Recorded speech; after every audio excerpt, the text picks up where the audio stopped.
নমস্কার দর্শক বন্ধুরা, সবাইকে স্বাগত নিউজ আর পর্দায়। আমি রয়েছি আপনাদের সাথে মীনাক্ষী। আমাদের সেগমেন্ট অভিমুখে আমরা বিভিন্ন আলোচনা নিয়ে বসি, নবীন প্রবীণ ব্যক্তিত্বদের নিয়ে বসি, তাদের বক্তব্য আমাদের টিভির পর্দার মাধ্যমে আপনাদের কাছে পৌঁছায়। আজকের যে বিষয়টা সেটা হচ্ছে জিএসটি। আমাদের জীবন যাপনে চলাচলে এই শব্দটা সাংঘাতিকভাবে ওতপ্রোতভাবে জড়িত। সে ব্যবসায়ী বলুন বা কোনো একটা, এই যে আসছে পুজোতে একটা জামা কিনতেই যায়, সেখানেও কিন্তু ট্যাক্সের একটা বিষয় আসে। এই বিষয় নিয়ে আজকে কথা বলবো। আমাদের আমন্ত্রণে সাড়া দিয়ে কিন্তু আমাদের স্টুডিওতে চলে এসেছেন প্রফেসর রূপক দাস। স্যার, আপনাকে স্বাগত। আমার ডান দিকে ওইদিকে রয়েছেন প্রফেসর অনিন্দিতা সিনহা ম্যাম, আপনাকে স্বাগত। এই যে শব্দটা জিএসটি, এটা নিয়ে আমরা কথা বলবো। এবারে যে জিএসটির বিষয়টা করা হলো, আপনি ম্যাম যদি বলেন আপনার মতামত কি? প্রথমেই বলবো যে এই চেঞ্জটা যেটা এখন নিয়ে আসা হয়েছে জিএসটি তে, এটা অনেকদিন ধরেই আশা ছিল সবারই, ফ্রম অল সার্কেলস, যেটা নিয়ে আসা হবে। It is part of what is called process change. GST জিনিসটা হচ্ছে গুডস এন্ড সার্ভিস ট্যাক্স, আর যে কোনো করই হোক সেটার পে করার সময় যে মেইন প্রবলেমটা আসে সেটা তখন হয় যখন এটা কমপ্লিকেটেড হয়। এটা আমাদের পার্সোনাল ইনকাম ট্যাক্সই বলুন বা এটা কোনো সার্ভিস ট্যাক্স বা প্রোডাক্ট ট্যাক্সই হোক, জিএসটি এসেছেই আমাদের সার্ভিসেস এন্ড গুডস ট্যাক্সটাকে সিম্পলিফাই করার জন্য। এন্ড দিস হ্যাজ ইনফ্যাক্ট 4টে স্ল্যাব ছিল আগে, 5%, 18%, 28% and 40%।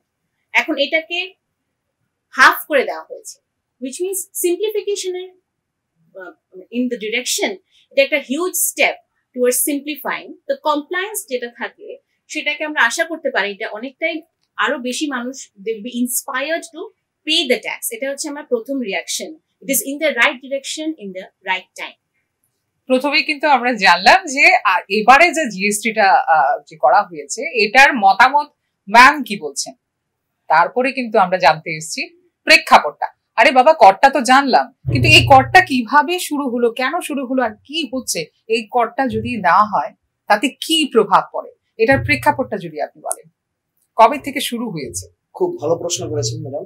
আমি প্রথমেই আপনার মাধ্যমে আপনার চ্যানেলের সবাইকে, সমস্ত দর্শকবৃন্দদের শুভেচ্ছা জানাবো, দুর্গাপূজার অগ্রিম শুভেচ্ছা। তো সেই শুভেচ্ছাটা সরকারের পক্ষ থেকে এসেছে জিএসটি একটা রিফর্মের মাধ্যমে, তো এই জন্য এটা আরো বেশি প্রাসঙ্গিক হয়ে গেছে। তো অ্যাকচুয়ালি জিএসটি বিষয়টা তো আমরা জানি 2017 সাল থেকে ভারতে লাগু হয়েছে সমস্ত রাজ্যে একসাথেই, এবং এটা সিজিএসটি, এসজিএসটি, আইজিএসটি, এই সমস্ত বিষয়গুলি আমরা অবগত আছি।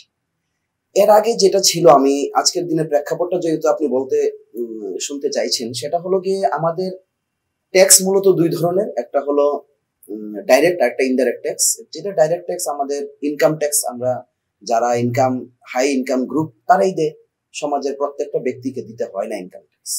আজকের দিনে ধরুন যাদের 12 লক্ষ টাকা মানে মান্থলি 1 লাখের নিচে যাদের ইনকাম, তাদের ইনকাম ট্যাক্স দিতে হয় না। আর এর উপরে যারা হায়ার ইনকাম গ্রুপ তাদেরকে ইনকাম ট্যাক্স দিতে হয়, হলো এটা ডাইরেক্ট ট্যাক্স। আর ইনডাইরেক্ট ট্যাক্স সমাজের প্রত্যেকটা অংশের মানুষকে এটা দিতে হয়। এটা কারণ সে নিজে দেয় না ট্যাক্সটা, সে যেখান থেকে কোনো কিছু সার্ভিস বা গুডস কিনে সেখানের মাধ্যমে দেয়, এবং এটা আলটিমেটলি সরকারের কোষাগারে যায়। এটা যখন ছিল সেলস ট্যাক্স, তখন সার্ভিস ট্যাক্স ছিল না, শুধু সেলস ট্যাক্স ছিল শুধু কিছু গুডস এর উপর। তারপরে এটা মডিফাই হলো, একটা তার সাথে যুক্ত হলো সার্ভিস ট্যাক্স। এটা খুব বেশি দিন আগের ঘটনা না, 96 মোস্ট প্রবাবলি সার্ভিস ট্যাক্স এসেছে, আমি যদি ভুল বলে থাকি, এইরকম একটা সময় এটা এসেছে। তারপরে আসলো 2004 সাল, যখন আসলো ভ্যালু এডেড ট্যাক্স। আসলে ট্যাক্স সিস্টেমটা একটা এরকম ভাবে এলোমেলো ছিল, যেটা আমরা মানে সহজভাবে যদি বলতে চাই, এটা একটা কাসকেডিং এফেক্ট ছিল। আপনি এটা বিষয়টা যদি আমি একটু সহজভাবে বলতে চাই, সেটা হলো এত রকমের ট্যাক্স মানুষের উপরে ছিল, আবার দেখা যেত যে ট্যাক্স ফাঁকি দেওয়ার হারও এর থেকে বেশি ছিল। আমরা ট্যাক্স, সরকার তো অনেক ভাবে ট্যাক্সের জাল বুনে দিত, কিন্তু জনগণ ট্যাক্সে ফাঁকি দেওয়ার রাস্তা এর থেকে বেশি ছিল। সেটার থেকে আমরা এবার বেরিয়ে আসার জন্য একটা আসলে ভ্যালু এডেড ট্যাক্স। এটাকে এরকম ছিল যে যতটুকু ভ্যালু অ্যাড করবে তার উপরে সে শুধু ট্যাক্স দেবে, পুরো মানে দ্রব্যটার দামের উপরে ট্যাক্স দিতে হবে না। তারপরে আমাদের ওইটাকে আরো সিম্পলিফাই করার জন্য এসেছে 2017 সালে, এটা জুলাই 1 তারিখ থেকে জিএসটি। জিএসটির একটা সিম্পল একটা সিস্টেমটা হলো, এটা জিএসটি কাউন্সিলের মাধ্যমে এটা নিয়ন্ত্রিত হয়। এটা এরকম না কেন্দ্রীয় সরকার অর্থমন্ত্রী এটাকে বলে দিচ্ছে, প্রধানমন্ত্রী বলে দিচ্ছে, হয়তো বা ওনাদের মাধ্যমে ঘোষণা হচ্ছে, কিন্তু আপনারা এটা অবগত আছেন যে জিএসটি কাউন্সিল তার 56তম সংশোধনীর মাধ্যমে এটা এনেছে। তো এখানে এর মানে এই না যে ভ্যাট নামক যে ট্যাক্সটা ছিল সেটা একদম অপলুপ্ত হয়ে গেছে, সেটা এখনো আছে, জীবিত আছে। মেবি এতটা প্রমিনেন্ট আকারে নেই, আমরা খুব একটা শুনতে পাই না, কিন্তু আছে। জিএসটিও আছে। তো এখানে জিএসটির প্রেক্ষাপটটা এটাই যে আমরা গুডস এবং সার্ভিসকে একই জায়গায় নিয়ে আসতে পেরেছি, যেখানে আমরা অনেক এরকম সাপ্লায়ার আছে বা সার্ভিস প্রোভাইডার আছে যে একই সাথে দুইটাই জিনিস করছে, সার্ভিসও দিচ্ছে, সে আবার গুডসও দিচ্ছে। যেমন ইলেকট্রিসিটিও বলতে পারেন, বা এরকম আরো অনেক আছে, আপনি মোবাইল সার্ভিস প্রোভাইডার আছে, তারা সার্ভিস দিচ্ছে, সাথে সাথে আপনার কিছু জিনিসও তারা বিক্রি করছে, একটা সিম বিক্রি করছে বা এরকম।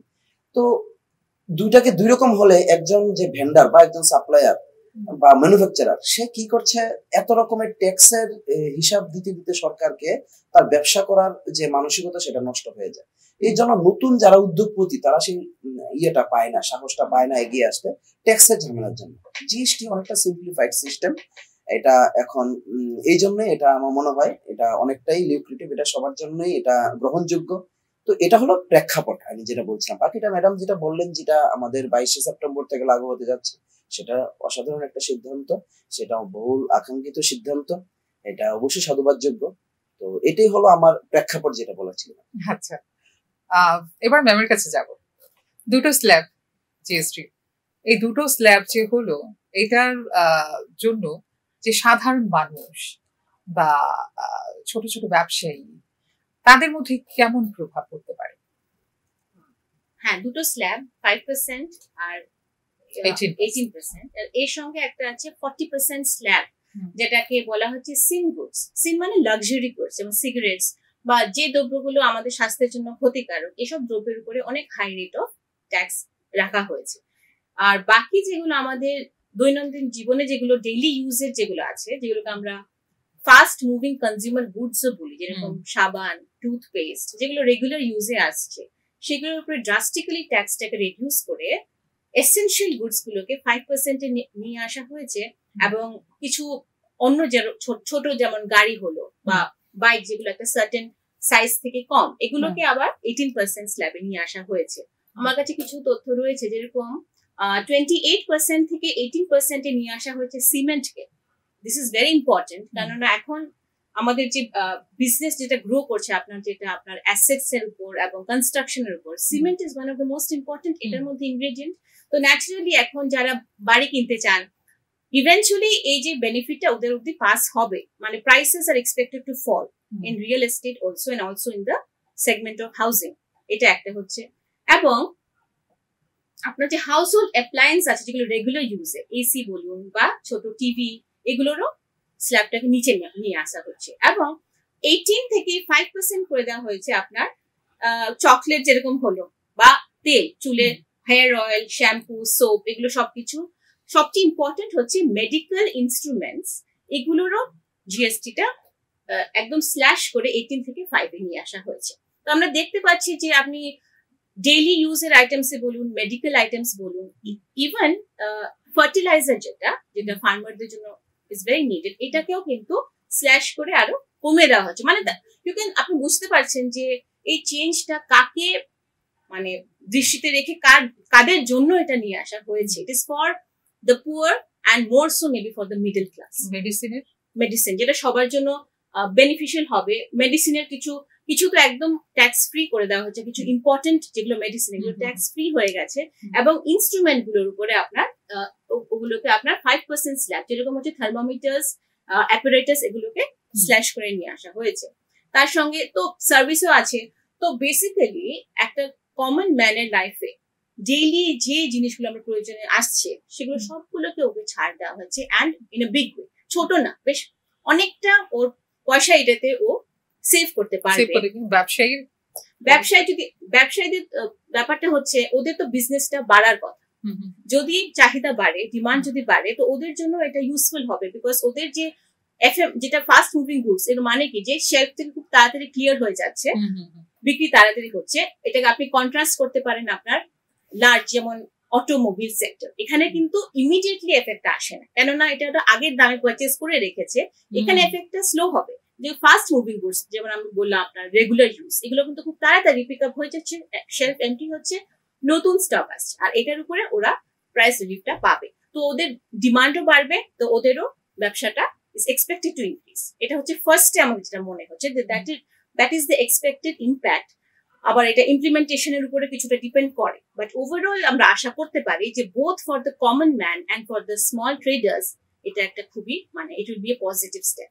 পজিটিভ। এবার স্যারের কাছে আসবো, কনজিউমারদের উপরে যে প্রভাবটা এটা কি করতে পারে? ম্যাডাম যেটা বললেন এর সাথে আমি যুক্ত করতে চাই কিছু সার্ভিস, যেমন ইন্স্যুরেন্স সেক্টর, এটার উপরে তো বোধহয় পুরো ট্যাক্সই তুলে দেওয়া হয়েছে, জিএসটিটা। এটা একটা বিশাল ব্যাপার আমার কাছে মনে হচ্ছে। ম্যাডাম তো গুডসের জায়গাটা বললেন, ইন্স্যুরেন্স বা আরো ব্যাংকিং সার্ভিসও বোধহয় এটা করে দিয়েছে, স্ক্র্যাপ করে দিয়েছে। তো এই যে বিষয়গুলি আসলে একটা ব্যবসায়িক দৃষ্টিভঙ্গি সরকারের, যেটা বিদেশি লগ্নি টানা এই সেক্টর গুলিতে, এটা আমার মনে হয় একদম ভেরি স্পেসিফিক্যালি। কারণ যখন আমরা দেখতে পাই যে ইন্স্যুরেন্স আপনি দেখবেন, এটা মানে একটা বাস্তব কথা, ইন্স্যুরেন্স কেউ নিজের থেকে নেয় না। আমার গাড়ির ইন্স্যুরেন্স নেই কারণ আমার এটা ম্যান্ডেটরি, না হলে গাড়িটা রাস্তায় বের করতে পারবো না, বাইক। এবার লাইফ ইন্স্যুরেন্স আমার মনে হয় না কেউ, মানে খুব কম সংখ্যক লোক আছে নিজের উদ্যোগে গিয়ে কোনো একটা লাইফ ইন্স্যুরেন্স অফিসে গিয়ে বলছে যে আমি একটা ইন্স্যুরেন্স করতে চাই। যেমন ধরুন আপনি স্বাস্থ্য বীমায় বলুন বা এরকম কোনো বীমাই কেউ নিজের উদ্যোগে যায় না। আইদার এটা সরকার কোনো না কোনো স্কিমে ফ্রি করে দিচ্ছে মানুষের জন্য, বা সরকারি কর্মচারীদের জন্য তার এমপ্লয়ার, বা কোনো বেসরকারি কর্মচারীদের ক্ষেত্রে এটা আছে। তাহলে ইন্স্যুরেন্স জনগণের খুব একটা উৎসাহের জায়গা না, এটা সত্যি কথা। এবার এটার কারণ অনেক কিছু হতে পারে, আমি সেটা বলছি না, এটা ইন্স্যুরেন্স কেন, কিন্তু ইন্স্যুরেন্স এই জন্য দেখবেন ইন্স্যুরেন্স কোম্পানি একটা বিশাল একটা তার খরচ করে তার এজেন্টের প্রতি। এই কারণ ইন্স্যুরেন্সটা আমাদের কাছে, আমাদের দেশে এখনো এটা খুব এক্সপেন্সিভ আমাদের কাছে মনে হয়। যেইটুকু আমরা এটা থেকে বেনিফিট পাই এর থেকে মনে হয় প্রিমিয়ামটা এক্সপেন্সিভ, কারণ এর উপরে যে জিএসটিটা লাগু হয়ে যায়, এটা আমাদের মনে হয় যে সত্যি এটা আননেসেসারি এক্সপেন্সেস আমাদের। যেটা একটা অনেকেই ভাবে যে লাইফ ইন্স্যুরেন্স করব, আরে বাবা আমি না থাকলে এই টাকাটা কি হবে। হ্যাঁ সেটাই, মানে এটা এবার ওনাকে বোঝানো যে এটা কি দরকার, ডেফিনেটলি দরকার আছে, কিন্তু আবার কি দরকার আছে সেটা বোঝানো। যেমন আপনি বললেন আমি মারা গেলে টাকা করবো কি, তো কে ধারণা নমিনি পাবে। তো এই যে জিনিসগুলি আমার মনে হয় এই জায়গাতে এই জিএসটি স্ক্র্যাপ করার ফলে আমার মনে হচ্ছে যে ইন্স্যুরেন্স কোম্পানিগুলি আরো বেশি ভাবে মানুষের কাছে যেতে পারবে। সেক্ষেত্রে ইন্স্যুরেন্স কোম্পানিগুলিও আরেকটু এই ব্যাপারে নজর দেওয়া উচিত, যাতে করে প্রিমিয়ামটা আরেকটু মানুষের সাধ্যের মধ্যে চলে আসে। তাতে করে আমাদের এখানে বিশেষ করে আমাদের লাইফ ইন্স্যুরেন্স তো একটা জিনিস, অন্তত স্বাস্থ্য বীমাটা খুব জরুরি মানুষের ক্ষেত্রে। সরকার যতটা দিচ্ছে তো দিচ্ছে, কিন্তু আমরা জানি যে অনেক সময় এটা আমাদের একটা এরকম একটা খরচ হয়, একটা ফ্যামিলির অর্থনীতির মেরুদণ্ডটা ভেঙে পড়ে। তো সেই ক্ষেত্রে আমার মনে হয় স্বাস্থ্য বীমাটা অনেকটা ভালো, মানে এইবার গতি পাবে মানুষের কাছে, আরেকটা হবে। এবং বিদেশি লগ্নি যদি আসে আরো কম্পিটিটিভ, প্রিমিয়ামটা আমাদের কাছে একটু কম্পিটিটিভ হয়ে যাবে। তো আমরা বুঝতে পারছি বর্তমান যে প্রেক্ষাপট, সেই প্রেক্ষাপটে একটা ট্যারিফ ওয়ার চলছে, অনেক কিছু ব্যাপার চলছে। যদিও এর সাথে আমি জিএসটি কে সরাসরি সম্পৃক্ত বলছি না, তাও এটা সরকারের এমনি সিদ্ধান্ত আগে থেকে নেওয়ার কথাই ছিল। তাও এখনকার যে প্রেক্ষাপট, যেখানে দাঁড়িয়ে আমরা দেখছি ট্যারিফ ওয়ার নিয়েই সব, মানে প্রত্যেক দিনের সংবাদে এটাই মানে প্রথম খবর হিসাবে এটা পায় নাকি ম্যাডাম। তো এটার একটা মনে হচ্ছে জিএসটিটা ভারতকে বর্তমান বিশ্বে যেটা চতুর্থ স্থানে আছে আমাদের সাইজ অফ ইকোনমি, পার ক্যাপিটায় আমরা অনেকটা পিছনে আছি, কিন্তু সাইজটা আমাদের একবারে কম নয়, চোখে পড়ার মতো।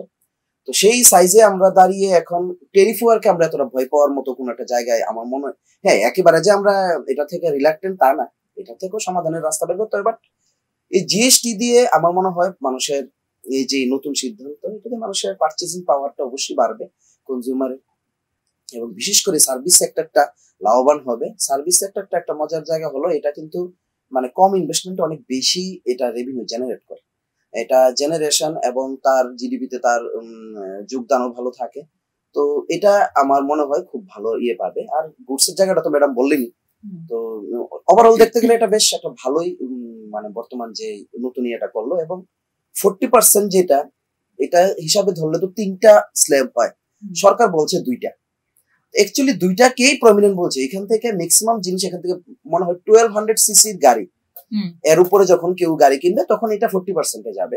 আর এর নিচে এবার গাড়ি যে 12 লক্ষ টাকা মানুষকে ধরছে বর্তমান সরকার, যে 12 লক্ষ টাকা মানে মাসে 1 লক্ষ টাকা যে আয় করে তাকে মানে ট্যাক্সের আওতা থেকে বাইরে, ওই ধরনের মানুষরা অন্তত গাড়ি কিনতে পারবে। আমার মনে হয় যে মাসে 1 লক্ষ টাকা রোজগার করে তার পক্ষে গাড়ি কেনাটা আরো বেশি অ্যাফোর্ডেবল, না? তো এইটা আমার মনে হচ্ছে যে ওই যে অটোমোবাইল সেক্টর সেটাকে একটা দেবে। আরো অন্যান্য জিনিস যেমন সোলার, আরো নিত্য নতুন যে টেকনোলজি গুলি আসছে, লাক্সারি জায়গাটা আমার মনে হয় ওইটা থেকেও আস্তে আস্তে সরকার আরেকটু কমিয়ে আনবে, লাক্সারির জন্য ট্যাক্স কমাবে। কিন্তু এটা স্টেপ বাই স্টেপ 56তম যে পদক্ষেপ সেটা আজকে আমরা এই জায়গাতে আমরা দেখতে পাচ্ছি। তো এরকম ভাবে আশা করি এটা আরো আসবে। মানে বুদ্ধার কথা কর বা জিএসটি এই নামটা শুনলেই আমরা প্রচন্ড ভয় পাই। অনেকের মনে এটাও ধারণা থাকে শুধু শুধু একটা জিনিস কিনতে গেলে এতটা কর দেবো। অনেক সময় ওই স্যার কিন্তু প্রথমেই বলেছিলেন যে যতই সরকার রাস্তা বের করুক সেই করটাকে চুরি করার রাস্তাও কিন্তু দারুণ ভাবে বের করে দেয়, মানে বের করে নেয়। তো এই জায়গাতে আমার মনে হয় যে কর দেওয়াটা আমাদের অধিকার, আমাদের উচিত কর্তব্য, দায়িত্ব। এটা যদি আমরা দিই আমাদের ভবিষ্যৎ প্রজন্ম কিন্তু স্মুথলি চলবে, ভালো থাকবে। যেমন দেশের উন্নতি হবে, রাজ্যের উন্নতি হবে, সব দিক দিয়ে উন্নতি হবে। এবার আসি একটা বিষয়ে যে আমরা দৈনন্দিন জীবনে প্রত্যেকের ঘরেই কিন্তু একটা ভেহিকেল কিন্তু থাকে, সে স্কুটি হোক, বাইক হোক। গাড়ি তো একটু লাক্সারি ব্যাপার, এখন আবার লাক্সারি ব্যাপারটা আমরা সবাই ঢুকতে পারবো যা বুঝতে পারছি জিএসটি দেখে। যাক, এই যে এগুলি চালাতে এদের খাদ্য লাগে, পেট্রোল ডিজেল এগুলি লাগে। এবার এই পেট্রোল ডিজেলে কি কোনো জিএসটি লাগানো হয়? আর যদি না লাগানো হয় কেন লাগানো হয় না, এটার পেছনে যদি একটু কথা স্যারের থেকে জানবো। আচ্ছা, পেট্রোলিয়াম প্রোডাক্ট যেগুলি আছে যেরকম পেট্রোল, ডিজেল, কেরোসিন, আমাদের এয়ারক্রাফটের ফুয়েল, তারপরে ধরুন ন্যাচারাল গ্যাস, এই জিনিসগুলি এলপিজি বলুন বা আমাদের যেটা পাইপলাইন পিএনজি, এগুলি আসলে একটা স্ট্র্যাটেজিক প্রোডাক্ট যে কোনো সরকারের জন্য এখন অব্দি যেটা ভারতে আর কি। কারণ এইটা মানুষের একদম আপনি যেটা বললেন যে আমার গাড়ি না হয় সবার নাই থাকুক, রান্নার গ্যাস তো লাগে। তো এই জিনিসগুলি তো মানুষের একান্তই নেসেসিটি। এটা ছাড়া মানে যে যত গরিবই হোক আর যত ধনী হোক কারোরই জীবনযাত্রা চলবে না। তো এই জিনিসগুলি সরকারও জানে। এবার ধরুন আমার গাড়ি নেই, এর মানে এই না যে আমি গাড়ি চলবো না, আমাকে তো গাড়ি চড়তে হবে, আমাকে মুভ করতে হবে। আমি ট্রেনে চড়ি, ফ্লাইটে চড়ি, অটোতে চড়ি, যাই চড়ি। তো এই জিনিসগুলি সরকার বা আমরা সবাই জানি এতটা নিত্য প্রয়োজনীয় এবং এসেন্সিয়াল। তো এটা আমাদের একটা দুর্বল জায়গা তো অবশ্যই আমাদের জনগণের কাছে, সরকারও এটা জানে। তো এটা যেহেতু জানে এই জায়গাটাতে জিএসটি আওতায় এটা আসেনি। জিএসটি কাউন্সিলের সিদ্ধান্তের অধিকার নেই, এটা এখতিয়ার নেই এটার উপরে। এটা যখন 2017 সালে যতগুলি গুডসকে ম্যাক্সিমাম গুডসকে নিয়ে এসে হয়েছে, কয়েকটা জিনিসকে জিএসটির আওতার বাইরে রাখা হয়েছে। এর মধ্যে একটা হলো এই পেট্রোলিয়াম প্রোডাক্ট, আরো হলো যেমন ফরেন লিকার, এরকম কিছু বিষয় আছে যেগুলি আমরা জিএসটির আওতায় এখন অব্দি আসেনি। যদি আসতো, ধরুন আজকে এটা নাই, না থাকায় আমাদের পেট্রোলের দাম আগরতলায় প্রায় 100 টাকার কাছাকাছি যেটা আমরা জানি। তো আমাদের এটার দাম অনেক কমে যেত, ধরুন 80 টাকা বা 70 টাকার মধ্যে চলে আসতে পারতো যদি 18% জিএসটি তো আমরা আনতে পারতাম। যে দুইটা স্ল্যাব এখন আছে 5 আর 18 এর মধ্যে যদি 18ও রাখতাম তাতেও আমরা অনেক দাম কমে যেতে পারতো। আর এর কারণটা হলো এটা এখন আমি যেটা প্রথমে বলেছিলাম যে ভ্যাট 2004 সালে যেটা সরকার লাগু করেছিল ভারতে, সেটা কিন্তু এখনো এটা মরে যায়নি, এটা এখনো জীবিত আছে। এই যে পেট্রোলিয়াম প্রোডাক্ট আর ফরেন লিকারের মাধ্যমে এটা বা আরো দুই একটার মাধ্যমে এটা এখনো জীবিত আছে। এটার কারণটা হলো জিএসটি কাউন্সিল এটা সিদ্ধান্ত নিতে পারে না, স্টেট গভর্নমেন্টের নিজস্ব রাইট আছে এটার উপরে করা, আবার সেন্ট্রাল গভর্নমেন্টও নেই। তো ভ্যাট, সেন্ট্রাল ভ্যাট, আবার ত্রিপুরার ক্ষেত্রে টি ভ্যাট, প্রত্যেকটা স্টেটের, ওয়েস্ট বেঙ্গলের ক্ষেত্রে ডব্লিউবি ভ্যাট। তো যে রাজ্য তার একটা নিজস্ব এটার উপর একটা এখতিয়ার আছে, তার যত খুশি এটার উপরে লাগায়। তো এই জন্য দেখবেন পেট্রোলিয়াম প্রোডাক্টের দাম এক এক রাজ্যে এক এক রকম।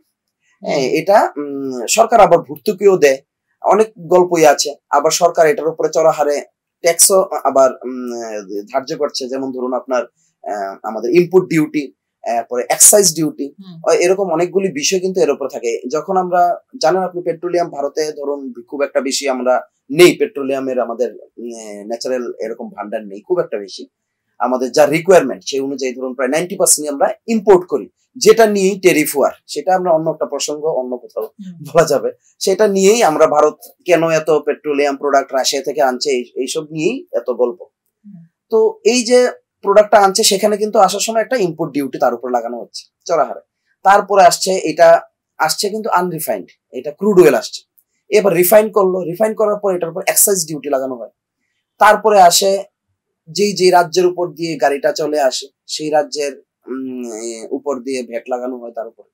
তারপরে তো মানে যে স্টেটে বিক্রি হবে সেই স্টেটে নিজের মতো করে হয়। এই জন্য দেখবেন, তো সেই হিসাবে দেখতে গেলে আমাদের ম্যাক্সিমাম ওয়েল গুলি ইম্পোর্ট হয় মুম্বাই বন্দর দিয়ে। তা সত্ত্বেও দেখবেন আজকের দিনে মুম্বাইতে পেট্রোলের দাম আমাদের ত্রিপুরা থেকে অনেক বেশি।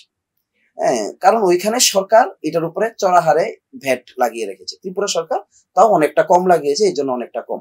আপনি দেখবেন ফরেন লিকারও সেম, যেগুলি ন্যায্য মূল্যের দোকান যেখানে থাকে সেখানে তো ট্যাক্স দিয়ে তাদের করতে হয়। ফরেন লিকারের দামও ভারতের বিভিন্ন রাজ্যে বিভিন্ন রকম হয়। তো এটা সরকারের নিজস্ব এখতিয়ার, সেটা জিএসটি কাউন্সিল কিছু করতে পারে না। এটা এর জন্য জিএসটি কাউন্সিল একটা সাংবিধানিক একটা বডি, যেটা তার একটা জুরিসডিকশন আছে কাজ করার, যেটা মানে মনে হচ্ছে না একদিকে একদম ছেড়ে দিলাম, তোমরা এত কম ট্যাক্স দেবে, এটা করবে, ওইটা পাবে, লাক্সারি জিনিস পাবে, ওইসব পাবে, কিন্তু আরেকদিকে মনে হলো না স্টেট গভর্নমেন্টকে ছেড়ে দিল, নাও বাবা তুমি এবার টাইট করে পাঞ্চাটা ধরো।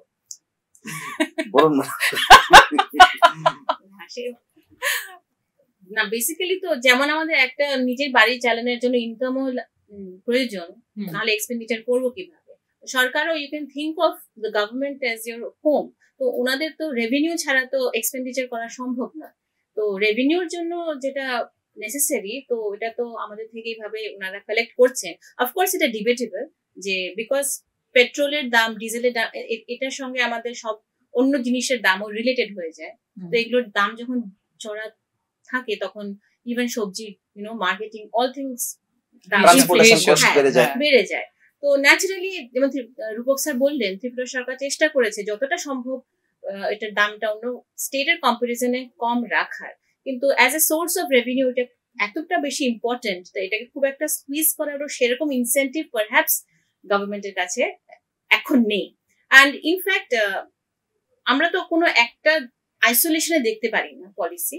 তো গভর্নমেন্টের অন্য সব পলিসির টুগেদার যদি দেখি, তাহলে এটা একটা শুধু এরকম এরিয়াকে নিয়ে যদি আমরা মনে করি যে এটার জন্যই আমরা আমাদের বিজনেস পিছিয়ে যাবে, সেটা ইজ নট কারেক্ট। বা সাধারণ মানুষের জন্য এটা হ্যাঁ, ইট ইজ পার্ট অফ এসেনশিয়াল, কিন্তু এটার সঙ্গে আরো জিনিসটা ব্যালেন্সে যদি আমরা দেখি যে অন্য কোথায় সুবিধে করে দেওয়ার চেষ্টা করা হয়েছে, তাহলে মেবি এই জায়গাটা আরেকটা জিনিস আমি বলবো, এটা যেমন দেখুন এই দুইটা জিনিসকে আমরা বিশেষ করে সরকার কেন টার্গেট করেছে, আপনি একটু মজার জিনিস দেখবেন।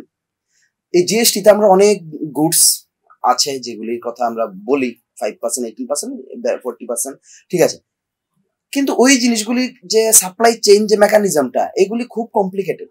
আপনি ধরুন এই যে টুথপেস্টের কথাই বলুন, এবার ত্রিপুরাতে কোনো একটা লোকাল প্রডিউসার, যদিও খুব কম ত্রিপুরাতে সেই ধরনের উদ্যোগ, অনেক রাজ্যে আছে ছোট ছোট উদ্যোগ তৈরি করে, যারা এতটা জিএসটি রেজিস্ট্রেশন করে না, অত্যন্ত ছোট, যেটা আমরা মাইক্রো সাইজের বিজনেস আর কি, এগুলি করছে। তো তারা এগুলি করে নিচ্ছে, ট্যাক্স ফাঁকি দিচ্ছে, সরকার জানে, তাও খুব একটা ওদেরকেও কেউ ডিস্টার্ব করছে না। আপনি কয়টা দোকানে গেলে আপনাকে জিএসটি বিল দেবে আজকের দিনে দাঁড়িয়ে? তো জিএসটি ফাঁকি হচ্ছে।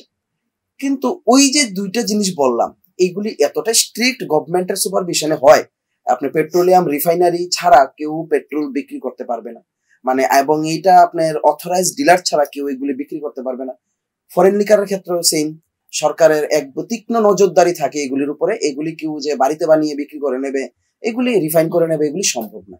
এই জন্য সরকার খুব স্ট্রং এই 2-3টা জায়গাকে ধরে রেখেছে, যেগুলির উপরে তাদের সুপারভিশনটা, কন্ট্রোলটা খুব বেশি থাকে। এই জন্য তাদের রেভিনিউ যাতে কোনোভাবেই, একটা সরকার তো রেভিনিউ ছাড়া তো এটা আমরা সরকার তো বিবিধ খরচ থাকে, রেভিনিউটা নিয়ে এনশিওরড কনফার্ম এখান থেকে আমি পাবো, যেমন ইনকাম ট্যাক্স যদি বলেন, সবার আগে সরকারি কর্মচারী, সরকারি কর্মচারীটার উপর পুরো তাদের ইয়ে থাকে, সুপারভিশন থাকে, কন্ট্রোলটা থাকে। সরকারি কর্মচারী 1 টাকা বেতন বাড়লো এটা গভর্নমেন্ট জানে, 1 টাকা খরচ করলো এটা গভর্নমেন্ট জানে, এরকম একটা অবস্থা। তাই এইটা কিন্তু গভর্নমেন্টের একটা জায়গা, এইটাকে ছাড়বে না, এই জায়গাটা ছাড়বে না। তো ওইটাও এরকম একটা জায়গা যেটা সরকার এত সহজে, এটা শুধু স্টেট না, সেন্ট্রালও সেম, সেন্ট্রাল গভর্নমেন্ট এটার উপর থেকে প্রচুর টাকা নিচ্ছে। তো এই আসল জায়গাটা কিন্তু এখন অব্দি আনটাস্ট, আমি এটাকে বলবো আর কি। এটা আসলে বোধহয় আর একটু ভালো হবে। যাই হোক, আরেকটা বিষয় আমি ম্যামের কাছে যাব। ধরুন একটা পণ্যের এটার মধ্যে কর 5%, এবার ভুলবশত ওইটা 18%, মানে 18% বিল করে নিল বা নিয়ে নিল, এবার সেই ভোক্তা বা সাপ্লায়ার কি করতে পারে? এই প্রশ্নটা স্যার দেখুন আপনি, এটা তো কোনো সাধারণত এটা হওয়ার কথা না। কোনো যেই রকম যে দোকানদাররা জিএসটি রেজিস্টার্ড হয় তাদের কাছে পুরো সিস্টেমটাই এরকম ভাবে থাকে, কারণ তারা এটাকে কি পণ্য বিক্রি করছে, এটা কত পার্সেন্ট স্ল্যাবে আছে, এটা গভর্নমেন্ট জানে। এবার সে তো প্রত্যেক মাসে তার একটা জিএসটি আর ফাইল করতে হয়, প্রত্যেক কোয়ার্টারে ফাইল করতে হয়। সেখানে সে চাইলে ইচ্ছাকৃত ভাবে তো এই ভুল করতে পারবে না, আমার যতটুকু মনে হয় এটা পসিবল না। তাও তর্কের খাতিরে ধরলাম করে নিচ্ছে কোনো অসাধু ব্যবসায়ী, সেক্ষেত্রে তো কনজিউমার ফোরাম আছে সবচেয়ে বেশি যেটাতে যাওয়া উচিত, আর জিএসটি ট্রাইব্যুনাল আছে।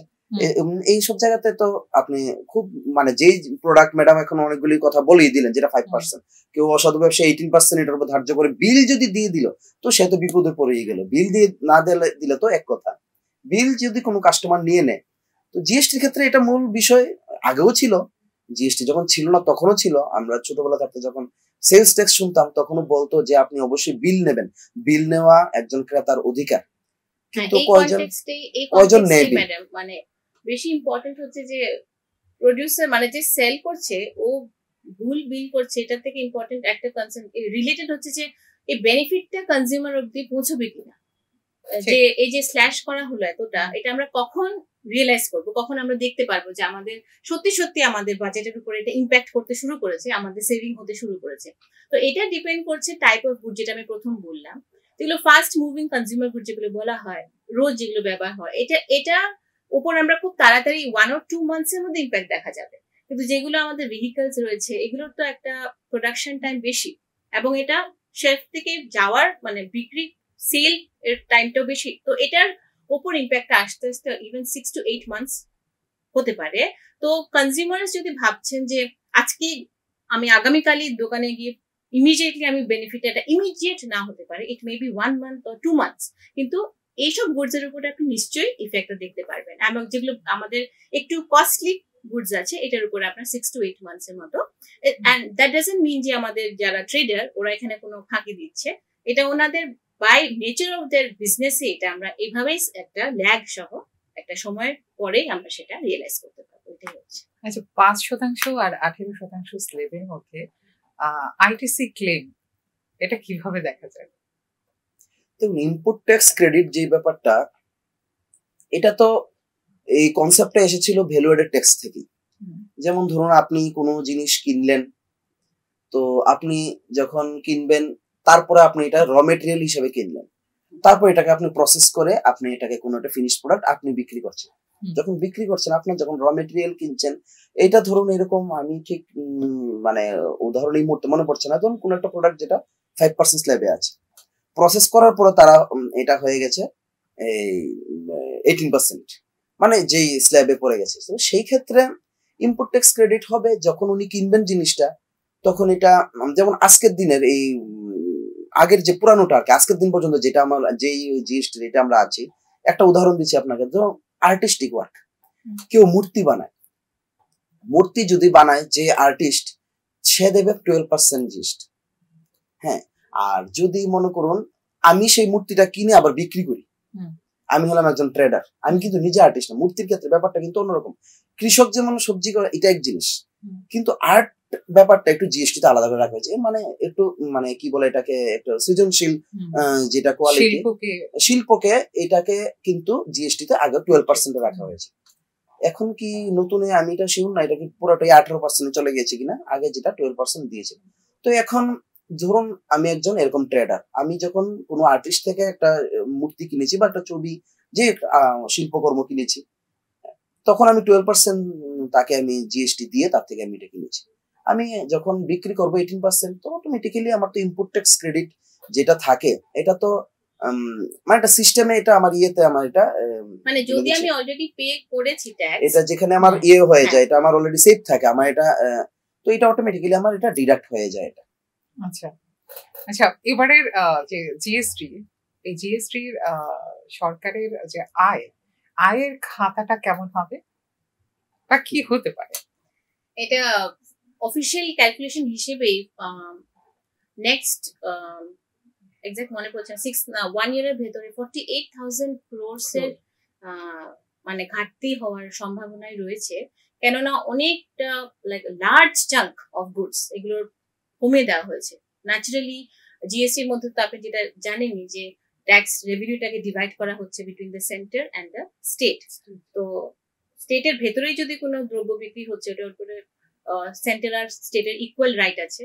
ধরুন কোনো একটা 12%, এটা আমরা 6% স্টেট নিচ্ছে, 6% সেন্টার। আর যদি একটা স্টেট থেকে আরেকটা স্টেট যাচ্ছে তখন আইজিএসটি অ্যাপ্লিকেবল হচ্ছে।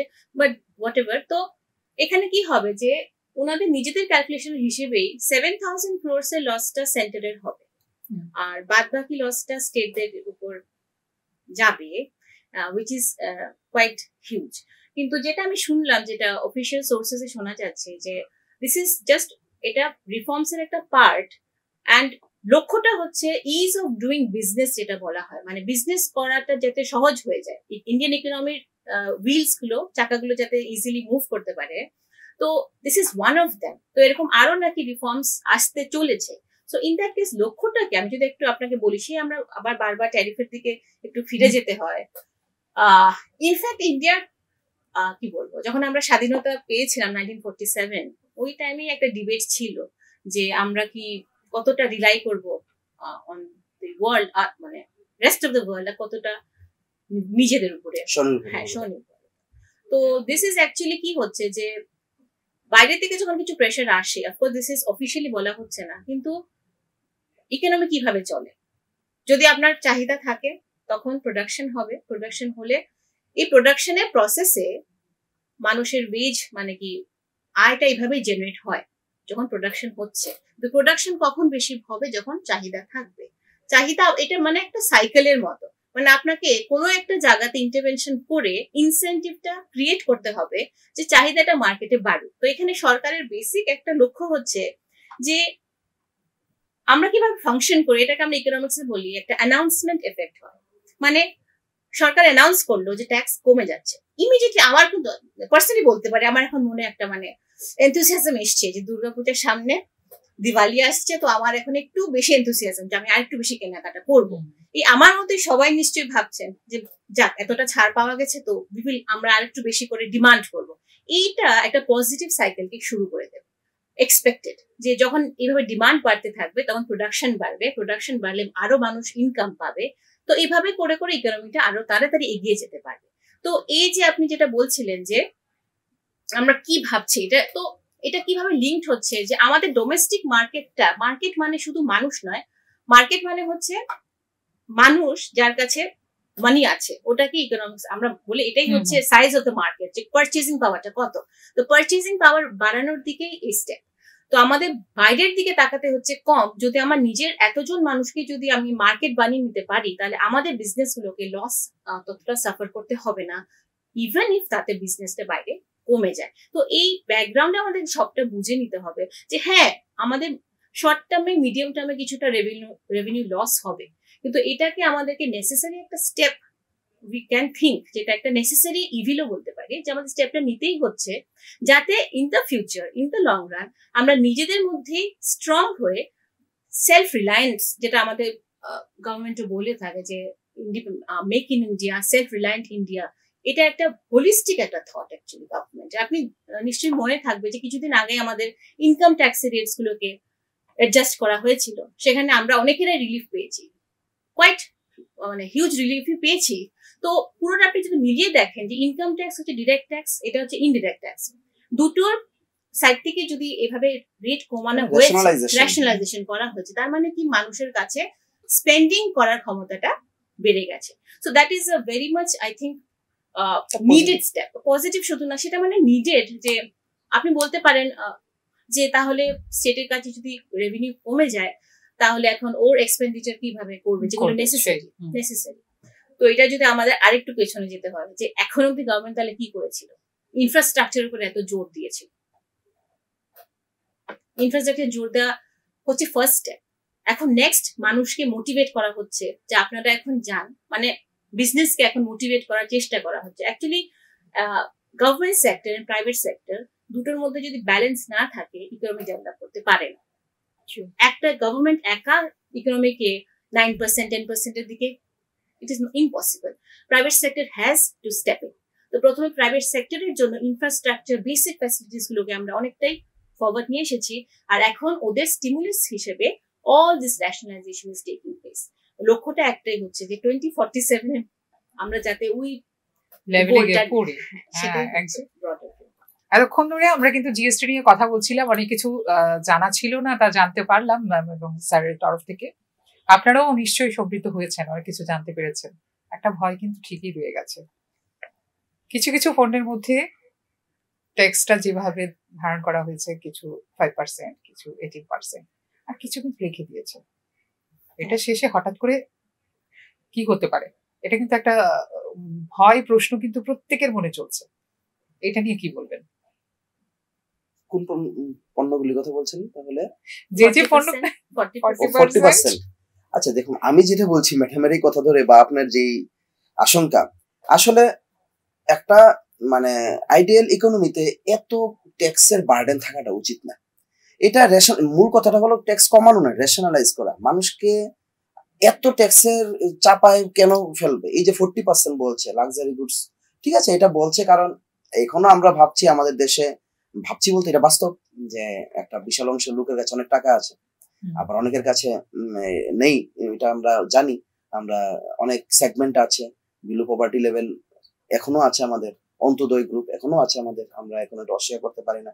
এখনো দেশের অনেক লোক মানে স্বাস্থ্য পরিষেবা পায় না, অনেক আছে। দেশ উন্নত রাষ্ট্র হতে আর অনেক দূর হাঁটতে হবে দেশে।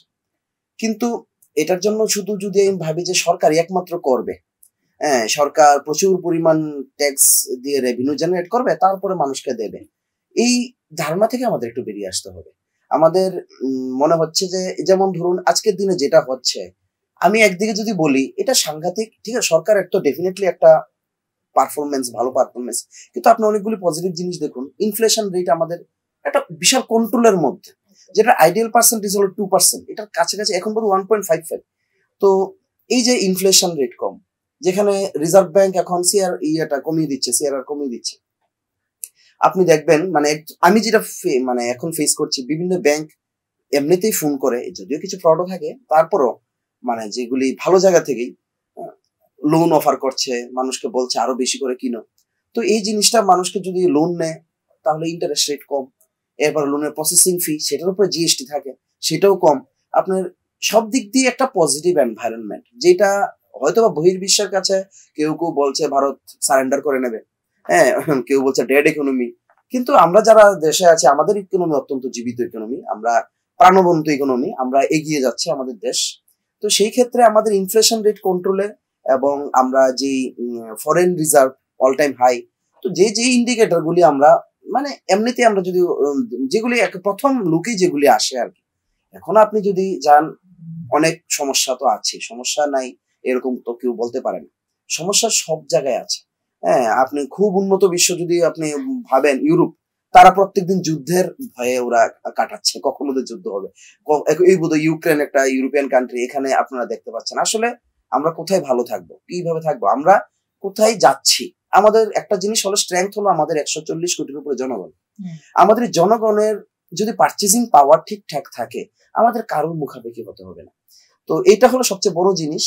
হয়তোবা সবাই লাক্সারি গুডস সবাই কিনবে না, যারা কিনবে তারা না হয় একটু বেশি দাম দিয়ে কিনুক, কিন্তু আমাদের যে ইনফ্রাস্ট্রাকচার, সেটার জন্য আমাদের সিমেন্ট বা আমাদের এই স্টিল, এগুলির দাম যখন অনেকটা কমছে, এখন প্রশ্ন হলো সরকারের যে মনিটরিংটা আরো একটু পাওয়ারফুল হতে হবে, যাতে করে এই যে আমরা এতক্ষণ ধরে বলছি এত ট্যাক্স কমাচ্ছে 22 তারিখ থেকেই আমরা যে সব বুঝে যাবো তা না, এইটা আর একটু সময় লাগবে। কিন্তু আদৌ আমরা কতটা ঠিকঠাক ভাবে বুঝবো? আমরা অনেক সময় অসাধু ব্যবসায়ীদের দেখি, দাম যখন ট্যাক্স কমে যায় তখন তারা বলবে যে তাদের প্রোডাকশন কস্ট বেড়ে গেছে। মানে বিভিন্ন জিনিস, আপনি তো একজন ক্রেতা, যখন আমরা সবাই কোথাও না কোথাও ক্রেতা, তো আমরা এত বার্গেনিং করার আমাদের ক্যাপাসিটি থাকে না, আমরা এত করিও না, সময়ও থাকে না, বা আমাদের ইচ্ছা শক্তিও থাকে না। তো এটার সুযোগ অনেকের নিয়ে। তো সরকারের এই মনিটরিং এর জায়গাটা একটু মানে স্ট্রিক্ট হওয়া উচিত, যেটা ওই ভ্যাটের যে 2-3টা পণ্যের উপর সরকারের মনিটরিং যে স্ট্রং, বাকি জায়গা তো একটু স্ট্রং হতে হবে। আর একজন নাগরিক হিসাবে আমাদের যারা ম্যানুফ্যাকচারার, তাদেরও দায়িত্ব নিতে হবে।